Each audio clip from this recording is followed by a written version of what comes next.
pensent avoir atteint le summum de leur intelligence. Ils croient en avoir fini avec la technologie, mais la vérité, c'est qu'ils ne se sont jamais mis dans ma tête.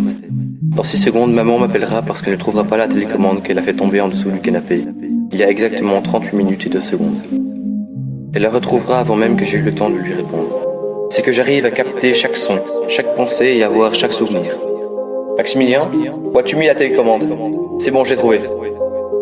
J'ai la capacité de visualiser n'importe quel événement avant même qu'il se produise, comme le fait que mon professeur de physique se fera voler son ordinateur portable près de la rue Adèle, dans exactement 738 secondes, ce qui équivaut à 12 minutes et 18 secondes.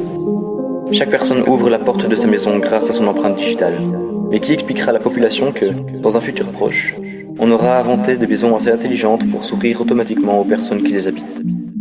Qui les convaincra que leur descendance n'aura plus besoin d'école, car le savoir leur sera implanté dès la naissance, et qu'on aura trouvé depuis longtemps un remède à toutes les maladies.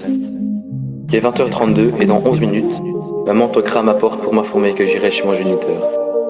La vie est formée de plusieurs principes, mais ça, personne ne s'en rend encore compte.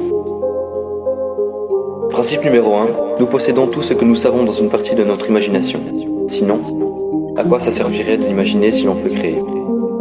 Les hommes ont imaginé un être possédant un encéphale mécanique, sans aucune émotion. Ils ont décidé de nommer leur création robot.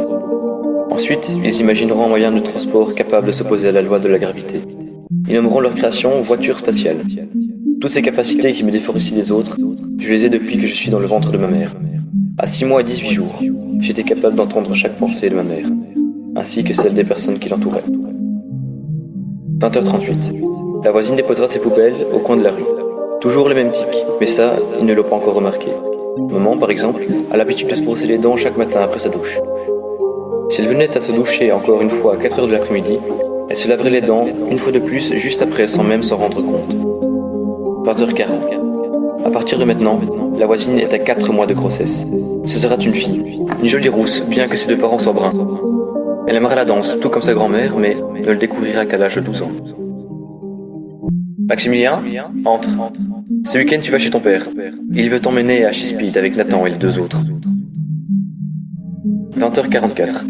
À peu près chaque soir, un film de science-fiction passe à la télévision. Ça me fascine la manière dont les gens imaginent l'avenir, jusqu'à ce qu'ils trouvent un moyen de le faire intervenir dans le présent. 22h37.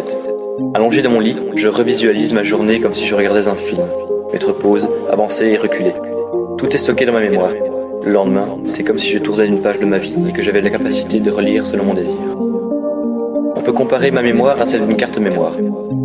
J'arrive à enregistrer jusqu'à 4096 GB par jour.